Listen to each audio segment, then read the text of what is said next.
Hello everyone, मैं आप सभी का स्वागत करती हूँ आज की हमारी लीगल मैगज़िम्स की पहली क्लास में। तो ये जो लीगल मैगज़िम्स हैं, ये आपको हेल्प करेंगे लॉ के एंट्रेंस में, चाहे वो क्लैट का हो, एएमयू का हो, जामिया का हो या फिर सीयूईटी का हो। तो चलिए शुरू करते हैं। देखिए, हमारा पहला जो लीगल मैगज़िम है वो है एब इनिशियो। एब इनिशियो का मतलब क्या है? From the beginning. देखिए, एब इनिशियो जब भी कोई चीज़ होती है ना, तो हम उसके बारे में बिल्कुल शुरुआत से बात करते हैं ना। मान लीजिए कि आपने और मैंने मिलके एक एग्रीमेंट बनाया और हम दोनों सेम चीज़ को लेकर के सेम तरीके से राज़ी नहीं हुए। आपने बोला था पेन के लिए, जो कि बॉल पेन थे, मैंने बोला था जेल पेन के लिए। तो हम दोनों की मिसअंडरस्टैंडिंग थी। इस वजह से क्या होगा कि हमारा जो एग्रीमेंट होगा वो वॉइड एब इनिशियो होगा, यानी कि वो खारिज हो जाएगा फ्रॉम द वेरी बिगिनिंग, यानी कि जिस समय से वो बना था उसी समय से वो बेकार हो जाएगा। ठीक है, दूसरा हम समझते हैं एक्सियो पर्सोनलिस मॉरिटर कम पर्सोना। A personal right of action dies with a person. देखिए, इसका क्या मतलब है? इसका बेसिक मतलब ये है कि एक पर्सन का जो लीगल राइट होता है ना, किसी भी चीज़ को इन्फोर्स कराने का, या और भी उसके ऊपर कोई सू करे या वो सू किसी को कर पाए, टू सू एंड बी सू जिसे हम कहते हैं, वो उस इंसान के डेथ के साथ ही ख़त्म हो जाता है। इसे हम एक एग्जांपल से समझते हैं कि मान लीजिए मैं एक आर्टिस्ट हूँ एंड आपने मेरे साथ में एग्रीमेंट किया था कि मैं आपको एक पेंटिंग बना करके दूंगी। ठीक है, एंड किसी वजह से मैं वो पेंटिंग जो है नहीं बना पाती हूँ, तो आपका लीगल राइट था मेरे ऊपर केस करने का। लेकिन मान लीजिए कि मैं नहीं रहती हूँ इस दुनिया में, तो आपका जो लीगल राइट है वो वहीं ख़त्म हो गया। मेरे ऊपर जो लीगल राइट था आपका, वो वहीं ख़त्म हो गया। Personal right of action dies with the person. तो आपका पर्सनल राइट था, मेरा पर्सनल राइट था, लेकिन मेरे डेथ के साथ में आपका जो पर्सनल राइट था मेरे ऊपर केस करने का, वो वहीं के वहीं ख़त्म हो जाएगा। सेकंड है हमारी एक्टोरी इनकम्बिट ओनस प्रोबेंडी। The burden of proof lies on the plaintiff. Plaintiff कौन होता है? प्लेंटिफ वो होता है जो कि केस फाइल करता है, एंड डिफेंडेंट वो होता है जो केस को डिफेंड करता है, डिफेंड मतलब बचाता है खुद को। तो मान लीजिए ए ने बी पर केस किया है, तो बर्डन ऑफ प्रूफ यानी कि वो केस सही है एंड बी ने उसके साथ गलत किया है, ये प्रूफ करने की जो जिम्मेदारी है वो किसके पास आ जाती है? वो आती है हमारे ए के ऊपर। तो एक्टोरी इनकम्बिट ओनस प्रोबेंडी, the burden of proof lies on the plaintiff, यानी कि जिसने केस दाखिल किया है, दर्ज किया है, उसी के ऊपर ये जिम्मेदारी है कि वो प्रूफ करे कि उसके साथ में गलत हुआ है। नेक्स्ट है हमारा एक्टस मी इन वीटो फैक्टस नॉन एस्ट मैन एक्टस। An act by me against my will is not my act. इसका क्या मतलब है? कि मान लीजिए मेरे से कोई काम ज़ोर ज़बरदस्ती से कराया जाता है, मेरी विल के खिलाफ, मेरी इच्छा के खिलाफ कराया जाता है, तो वो मेरा काम नहीं है। एग्जाम्पल के तौर पे हम समझते हैं कि मान लीजिए एक डाकुओं की गैंग है और वो एक चाबी बनाने वाले को पकड़ कर ले आए हैं, एंड वो कहते हैं कि अब इस दरवाजे की चाबी बनाओ, अदरवाइज हम तुमको मार देंगे। तो मान लीजिए डर की वजह से चाबी बनाने वाले ने, आयरन स्मिथ ने चाबी बना दी एंड दरवाज़ा खुल के चोरी हो गई। अब हम इसके लिए लाइबल नहीं ठहरा सकते जिसने चाबी बनाई थी। क्यों? क्योंकि उसे तो थ्रेट था अपनी जान का और उसकी विल के अगेंस्ट ये काम कराया गया है। उसका बेसिक मतलब ये है कि मेरी मर्जी के खिलाफ जो काम मुझसे कराया गया है वो मेरा काम, मेरे द्वारा किया गया काम नहीं है। नेक्स्ट आता है एक्टस नॉन फेसिट रियम nisi mensit ria। An act does not make one guilty unless there is guilty mind. देखिए, इसका क्या मतलब है? ये कहता है कि एक इंसान गिल्टी यानी कि जिम्मेदार नहीं होता किसी भी चीज़ के लिए, किसी भी एक्ट को करने के लिए, जब तक उसका माइंड गिल्टी ना हो, यानी कि जब तक उसकी इंटेंशन गिल्टी ना हो।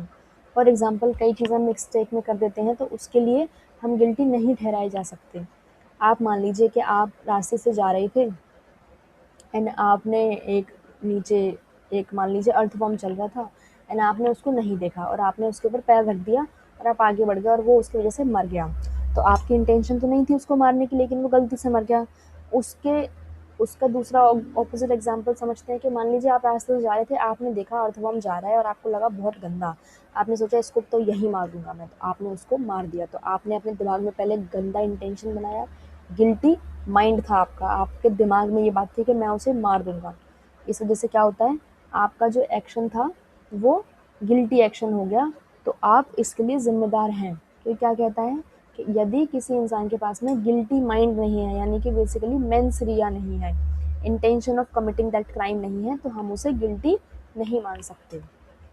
इसके बाद आता है हमारा एक्टस डाई नेमिनी फेसिट इंजूरियम, an act of God causes legal injury to no one. देखिए आपने मूवी देखी होगी OMG, जिसमें वो कहता है कि ये जो बाढ़ आई थी, भूकंप आया था, वो एक्ट ऑफ गॉड था। एक्ट ऑफ गॉड क्या होता है? ऐसी आपदाएं जो इंसान नहीं ला सकते। तो ये क्या कह रहे हैं कि ऐसे काम जो कि भगवान के द्वारा ही हो सकते हैं, उनके लिए आप लीगल इंजरी का केस फाइल नहीं कर सकते। Act of God causes legal injury to no one, यानी कि भगवान का जो काम है उसको आप लीगल इंजरी में नहीं ला सकते, उस पर आप सू नहीं कर सकते। नेक्स्ट है हमारा एलेबाई। एलेबाई का मतलब एट अनदर प्लेस और एल्सवेयर। देखिए ये जो है आपका एविडेंस लॉ में यूज़ होता है। एलिबाई का बेसिक मतलब होता है कि आप उस जगह पे नहीं थे, एल्सवेयर थे या फिर अनदर प्लेस थे। इसका बेसिक एग्जांपल समझते हैं कि मान लीजिए बी का कत्ल हुआ रात के 10 बजे एंड इल्ज़ाम लगाया गया सी पर, लेकिन सी तो उस समय ए अपने दोस्त के साथ में बाहर गया हुआ था और वो इतनी दूर था कि ये पॉसिबल नहीं था कि वो वापस आकर के बी का कत्ल करके और ए के साथ चला जाए। तो क्या हुआ, वो क्या लगाएगा, प्ली ऑफ एलिबाई लगाएगा, यानी कि वो कहेगा कि जज साहब जिस समय बी का कत्ल हुआ उस समय तो मैं वहाँ पर था ही नहीं। नेक्स्ट आता है हमारा एमिकस क्यूरी। एमिकस क्यूरी का क्या मतलब होता है? Friend of the court. तो कोर्ट का जो दोस्त है, जो कोर्ट की प्रोसीडिंग्स में हेल्प करते हैं, कई बार ये इन्वेस्टिगेटर्स होते हैं, प्रोसिक्यूटर्स होते हैं, इनको हम फ्रेंड ऑफ द कोर्ट कहते हैं। नेक्स्ट है हमारा असेंशियो मेंटियम, द मीटिंग ऑफ माइंड्स और म्यूचुअल असेंट। देखिए मीटिंग ऑफ माइंड्स क्या कहता है? मीटिंग ऑफ माइंड्स कहता है कि जब आपका और मेरा किसी भी बात को लेकर के सुनने का समझने का तरीका सेम था और हम दोनों उस बात पर एग्री कर गए, तो हमारा म्यूचुअल असेंट था एंड हमारी मीटिंग ऑफ माइंड्स हुई थी। एग्जाम्पल के तौर पर समझते हैं, मैंने आपसे कहा कि 10 बजे आपको मुझे उस रेस्टोरेंट पर मिलना है और आपने भी कहा हाँ चलो ठीक है 10 बजे उस रेस्टोरेंट पर मिलेंगे और वहाँ जाकर खाना खाएंगे। तो हम दोनों की म्यूचुअल असेंट थी, हम दोनों के माइंड्स मीट किए, हम दोनों ने पहले से प्लानिंग की कि हमें 10 बजे वहाँ पर मिलना है। तो ये क्या थी हमारी असेंशियो मेंटियम। इसके बाद हम पढ़ते हैं ऑडी अल्ट्रम पार्टम, let the other party be heard. ऑडी अल्ट्रम पार्टम, देखिए ये हमारा नेचुरल जस्टिस का बहुत इंपॉर्टेंट प्रिंसिपल है और बहुत ज़्यादा चांसेस है कि आपसे पूछ लिया जाए। ये कहता है कि दूसरी पार्टी को भी सुना जाए, यानी कि दूसरी पार्टी को भी अपनी बात रखने का मौका दिया जाए। मान लीजिए ए और बी के बीच में केस फाइल हुआ है और हम सिर्फ ए की बात सुनते हैं और हम बी की बात सुनते ही नहीं हैं, तो ये क्या होगा, नेचुरल जस्टिस के प्रिंसिपल के खिलाफ होगा, यानी कि हमने ऑडी एल्टम पार्टम का जो प्रिंसिपल है वो ब्रेक कर दिया। इसलिए क्या कहता है लॉ? लॉ कहता है कि अदर पार्टी को भी सुना जाए। बोनाफाइड, बोनाफाइड का मतलब होता है इन गुड फेथ, यानी कि अच्छाई में। हम जब कहते हैं हमने कोई काम अच्छे इंटेंशन से किया था तो हमने वो गुड फेथ में किया था, यानी कि वो बोनाफाइड एक्ट था। नेक्स्ट है हमारा केवियट एक्टर, let the doer beware. देखिए इसका क्या मतलब है? एक्टर कौन है? जो कोई काम कर रहा है, जो एक्ट कर रहा है। कैवियट का मतलब होता है बिवेयर होना, यानी कि सावधान रहना। तो ये कहता है कि जो एक्टर है, जो वो काम कर रहा है उसको बिवेयर रहने दो, यानी कि उसको सावधानी खुद वो काम करते में बरतनी चाहिए। दूसरा हमारा आता है कैवियट एम्प्टर, लेट द बायर बीवेयर। एम्प्टर का मतलब बायर। ये क्या कहता है? मान लीजिए कि मैं दुकान पर गई और मैंने कहा भैया ये लैंप दे दो मुझे, और भैया ने लैंप पैक करके दे दिया। अब मैंने इतना दिमाग लगाया ही नहीं कि इस लैंप को चला कर भी देख लूँ, क्या पता वो लैंप मुझे ख़राब ना दे दें। तो मेरे पास ये अपॉर्चुनिटी थी कि मैं वो लैंप चला कर देख सकती थी और मुझे पता चल जाता कि वो लैंप ठीक है या नहीं है, लेकिन मैंने ये चीज़ नहीं की। तो उसमें रिस्पॉन्सिबल कौन होगा? मैं होंगी रिस्पॉन्सिबल, क्योंकि मेरी ड्यूटी थी एज अ बायर बिवेयर रहने की, सावधान रहने की एंड अपनी तरफ से वो सारे काम करने की जिसकी वजह से मैं लॉस से बच सकती थी। इसका जस्ट ऑपोजिट क्या है? कैवियट वेंडिटर, यानी कि let the seller beware, यानी कि जो इंसान बेच रहा है उसकी भी तो कुछ रिस्पॉन्सिबिलिटी बनती है, तो उसको भी हमारा रीज़नेबल बिवेयर, रीज़नेबल कॉशन रखना चाहिए, उसको भी ध्यान रखना चाहिए कि वो क्या सामान बेच रहा है। ठीक है। नेक्स्ट हमारी आती है certiorari, a writ by which orders passed by an inferior court quashed. देखिए क्या कह रहा है ये कि एक ऐसा ऑर्डर जो कि पास होता है तो इन्फीरियर कोर्ट के जो ऑर्डर होते हैं वो क्वैश कर जाते हैं। मान लीजिए कि एक कोर्ट है जो कि सेशन कोर्ट है और उससे नीचे कोर्ट है जुडिशियल मजिस्ट्रेट सेकंड क्लास का। तो सेशन कोर्ट का जब कोई भी ऑर्डर आएगा तो और वो जुडिशियल मजिस्ट्रेट सेकंड क्लास के ऑर्डर को क्वेश कर देगा तो हम उसे क्या कहेंगे, सर्सोरी कहेंगे। A writ by which orders pass by inferior courts are quashed, यानी कि इससे क्या होता है, एक इन्फीरियर कोर्ट के जो ऑर्डर्स हैं उसे क्वेश कर दिया जाता है through the order of a superior court, यानी कि बड़े कोर्ट से। नेक्स्ट है हमारा कंसेंसस एड इडम, agreement upon same thing in the same senses. देखिए कंसेंसस एड इडम का बेसिक मतलब ये होता है कि आप और मैं सेम बात पर सेम तरीके से राजी कर रहे हैं। फॉर एग्जाम्पल, मैंने आपसे कहा कि मुझे 2 किलो गम चाहिए, आपने भी कहा ठीक है मैडम आपको 2 किलो गम मिल जाएगा। अब यहाँ पर गम कौन सा था, हम गम चिपकाने वाले जो लिक्विड होता है उसके बारे में बात कर रहे थे, ठीक है। तो आपको भी गम वही लगा, मुझे भी गम वही लगा, तो हमारा क्या हुआ, कंसेंसस एड इडियम हो गया। हमने सेम चीज़ पर सेम सेंस में बात की और हम दोनों एक दूसरे की बात को समझ गए। लेकिन इसके उलट समझ लीजिए, मैंने आपसे कहा कि मैडम मुझे 2 किलो गम चाहिए, आपने भी कहा ठीक है मैडम 2 किलो गम मिल जाएगा, लेकिन मैं तो चिपकाने वाला गम मांग रही थी, आपने बबल गम समझ लिया। तो हम दोनों के कंसेंसस एड इडियम नहीं थे, यानी कि हम दोनों सेम चीज़ पर तो थे लेकिन सेम सेंस में नहीं थे। मैंने कुछ और कहा, आपने कुछ और समझ लिया। तो जब ऐसी कंडीशंस होती हैं तो हमारा जो कॉन्ट्रैक्ट होता है या एग्रीमेंट होता है वो वॉइड एब इनिशियो हो जाता है, जो हमने फर्स्ट में पढ़ा था। नेक्स्ट है हमारा डैमनम सिने इंजूरिया, यानी कि डैमेज विदाउट लीगल इंजरी। देखिए डैमेज विदाउट लीगल इंजरी का मतलब ऐसा है कि आपको नुकसान तो हुआ है लेकिन कानूनी तौर पर कोई नुकसान नहीं हुआ है, आप मेरे खिलाफ कानूनी तौर पर एक्शन नहीं ले सकते। इसका एग्जांपल समझाती हूँ मैं आपको। मान लीजिए आपकी एक मिठाई की शॉप है और वो बहुत चलती है, बहुत अच्छी उसमें बिक्री होती है। कल को मैं वहीं पर अपनी शॉप खोल लूँ मिठाई की, उसके बाद क्या होगा कि आपके जो कस्टमर्स थे वो मेरे पास भी आने लग गए, तो आपकी तो ग्राहकी कम हो गई, लेकिन आपको इंजरी हुई, लेकिन क्या वो लीगल इंजरी है? क्या आप लीगली मेरे पर एक्शन ले सकते हैं इस बात के लिए कि मैंने आपकी दुकान के सामने क्यों अपनी दुकान खोल ली? नहीं ले सकते। इसे हम कहते हैं डैमनम सिने इंजूरिया। डैमनम का मतलब होता है डैमेज एंड इंजूरिया का मतलब होता है इंजरी। तो यानी कि आपको डैमेज तो है लेकिन विदाउट लीगल इंजरी है। नेक्स्ट आता है हमारा इंजूरिया सिने डैमनम, लीगल इंजरी विदाउट डैमेज। इसका क्या मतलब है कि आपको इंजरी लीगल तौर पर तो हुई है लेकिन एक्चुअल कोई डैमेज नहीं हुआ। फॉर एग्जाम्पल, मान लीजिए आपको वोट देने जाना था एंड मैंने आपको वोट देने नहीं जाने दिया, उसके बावजूद भी जिस कैंडिडेट को आप वोट देना चाहते थे वो जीत गया। अब वैसे तो आपको इंजरी नहीं हुई क्योंकि जिस कैंडिडेट को आप चाहते थे वो जीत भी गया, लेकिन वोट देना तो आपका अधिकार था ना, और मैंने आपका अधिकार आपसे छीन लिया।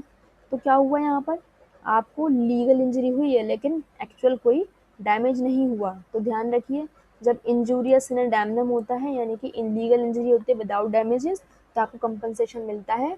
और जब आपको सिर्फ इंजरी होती है और कोई लीगल इंजरी नहीं होती है, यानी कि डैमेज तो है लेकिन लीगल इंजरी नहीं है, तो आपको कोई कंपनसेशन नहीं मिलता। नेक्स्ट है हमारा डिफैक्टो। डिफैक्टो का मतलब क्या होता है, इनफैक्ट, यानी कि एक्चुअल में जो चीज़ इनफैक्ट हो रही है। एंड दूसरा है हमारा डिज्योर। डिज्योर का मतलब होता है बाय लॉ, यानी कि जो चीज़ लॉ ने कही है, ये बताई है। देखिए इसको हम इस एग्जाम्पल से समझते हैं। मान लीजिए कि एक कंट्री है जिसका नाम है बी, और उसकी जो एग्जिस्टेंस है वो फैक्ट में तो है, यानी कि उसके पास एक कंट्री बनने के लिए जो भी 4 चीज़ें चाहिए, सोवरेनिटी, गवर्नमेंट, कैपिटल, मतलब लैंड एंड ह्यूमन, वो सब कुछ है, लेकिन उसको इंटरनेशनल रिकॉग्निशन नहीं मिली है। तो वो कैसी कंट्री होगी, हमारी डिफैक्टो कंट्री होगी। लेकिन उसके ही उलट मान लीजिए एक कंट्री है जिसको इंटरनेशनली लॉ ने भी रिकॉग्नाइज किया हुआ है, तो वो कंट्री हमारी कैसी होगी, डे ज्योर कंट्री होगी। इसके बाद हमारा आता है डेलीगेटिस नॉन पोटेस्ट डेलीगेट, यानी कि a delegate can not further delegate. Delegate का मतलब क्या होता है, अपनी जिम्मेदारी किसी और को, अपने से छोटे को सौंप देना। तो क्या कहता है कि जो इंसान के पास या जो अथॉरिटी के पास ऑलरेडी सामान डेलीगेट होकर आया है वो फर्दर डेलीगेट नहीं कर सकता। इसको छोटे एग्जांपल समझते हैं। मान लीजिए मम्मा ने आपको बोला कि जाओ 2 किलो दूध लेकर आओ, आपको डेलीगेट किया मम्मा ने एक काम, आपने क्या किया, आपने अपने छोटे भाई को बोला कि चल जा दूध लेकर आ। अब आपने क्या किया, आपने अपना काम जो आपको ऑलरेडी डेलीगेट हुआ था वो किसी और को डेलीगेट कर दिया। अब आप कायदे से वो काम डेलीगेट नहीं कर सकते क्योंकि वो काम आपको मिला था एंड भाई छोटा है। तो ये भी जो हमारी मैगजीन उसी बारे में बात करती है कि जो डेलीगेटेड काम है ऑलरेडी, जो डेलीगेट है अपने आप में, वो फर्दर डेलीगेट नहीं कर सकता। डी मिनिमस अबाउट ट्रिवियल और ट्राइबल थिंग्स। देखिए डी मिनिमस का मतलब क्या होता है, बहुत ही छोटी चीज़ें, मिनिमल चीज़ें, मिनिमम वाली है ना, जिनका कोई महत्व है भी नहीं। अब इसके रिलेटेड मैगज़ीन क्या है, डी मिनिमस नॉन क्यूरेट लैक्स, यानी कि law does not concern itself with trifles. इसका क्या मतलब है, देखिए इसका मतलब है बेसिकली कि लॉ जो है वो अपने आप को बहुत ही मामूली, बहुत ही बेकार की बातों से परेशान नहीं करता। फॉर एग्जांपल कि आप मेरे बगल से निकल रहे थे एंड मैं भी जा रही थी और गलती से मैं आपसे टकरा गई। मेरे टकराने की वजह से आपको धक्का लग गया और आप उस धक्के की वजह से डर गए और आपके हाथ से आपकी फाइल्स नीचे गिर गई। अब आप कोर्ट में जाएँ कि ऐसे-ऐसे मैंने मुझे धक्का मारा जिसकी वजह से मैं डर गई, जिसकी वजह से मेरी फाइल्स गिर गई नीचे और मुझे हो गया नुकसान। आप मुझे दीजिए हर्जाना। कोर्ट क्या कहेगी? अरे मैडम, इतनी सी बात का क्या मज़ाक बनाया है आपने, इससे आपको कोई नुकसान थोड़ी हुआ है। तो क्या हुआ, बहुत ही छोटी बात थी, नागावारा कर की जाने वाली, तो आपकी बात को कोर्ट ने कंसर्न में नहीं लिया। क्या कहता है ये, law does not concern itself with trifles, यानी कि लॉ जो है अपने आप को बहुत छोटी चीज़ों से कंसर्न नहीं करता। ठीक है, नेक्स्ट है हमारा डी नोवो, यानी कि टू स्टार्ट अफ्रेश और फ्रॉम द बिगिनिंग। देखिए नोवो जो है वो नोवेशन वर्ड से आता है जिसका मतलब होता है नया, शुरुआत से। तो डी नोवो का मतलब होता है टू स्टार्ट अफ्रेश, यानी कि जब भी हम कोई चीज़ फिर से शुरू करते हैं नए सिरे से तो हम उसे कहते हैं डी नोवो। नेक्स्ट है हमारा डिक्टम। डिक्टम किस बारे में बात करता है, a statement of law made by a जज in the course of a decision but not necessary to the decision itself. देखिए डिक्टम क्या होता है, बेसिकली डिक्टम वो स्टेटमेंट्स होते हैं जो जज ने डिसीजन देते समय कहा था, लेकिन ज़रूरी नहीं है कि वो आपस में पूरा डिसीजन हो। जैसे आपने पढ़ा होगा कि केशवानंद भारती का जो पूरा का पूरा केस है वो 600 कुछ पन्नों का है। अब वो पूरा का पूरा केस क्या है, उसमें डिक्टम्स है ना, पूरा का पूरा केस तो ऐसा नहीं है जो कोर्ट ने कहा है, उसमें बहुत सारी बातें कोर्ट ने कही हैं, बहुत सारे एग्जांपल्स दिए हैं, बहुत सारे साइटेशंस दिए हैं डिफरेंट केसेस की, तो वो क्या है, डिक्टम्स हैं, स्टेटमेंट ऑफ लॉ हैं जो कि जज ने बोली हैं, जज ने दी हैं during the course of a decision. Next है हमारा ऑबिटर डिक्टा। ऑबिटर डिक्टा क्या कहता है, things said by the way in passing judgement, ऐसे थिंग्स जो कही गई हैं इन पासिंग जजमेंट्स, यानी कि जो पूरी की पूरी जो जजमेंट है उसमें जो कुछ भी कहा गया है उसे हम कहते हैं ऑबिट डिक्टा। एंड रेशियो डेसिडेंडी कहते हैं the rational and the core legal reasoning for the decision, यानी कि बेसिक मूलभूत जो चीज़ है जिसके ऊपर रीजनिंग दी गई है, इसके जैसे वो जजमेंट आया है उसे हम कहते हैं रेशियो डेसिडेंडी। फॉर एग्जाम्पल जैसे केशवानंद भारती का ही हम ले लेते हैं, तो हम क्या कहते हैं उसमें बेसिक क्या डॉक्ट्रिन दी गई है, हमें बेसिक डॉक्ट्रिन दी गई है, बेसिक स्ट्रक्चर की हमें डॉक्ट्रिन दी गई है उसके अंदर, तो हमारी जो वो डॉक्ट्रिन है वो है रेशियो डेसिडेंडी। एंड उसके अलावा जो सारी चीज़ें उसमें इंपॉर्टेंट इंपॉर्टेंट कही गई हैं वो है ऑबिटर डिक्टा। एंड जो पूरा जजमेंट में बहुत दुनिया भर की बातें कही गई हैं वो होता है हमारा डिक्टम। ठीक है, आज के लिए इतना ही रखते हैं, इसके आगे हम कंटिन्यू करेंगे हमारी नेक्स्ट क्लास में। Thank you so much.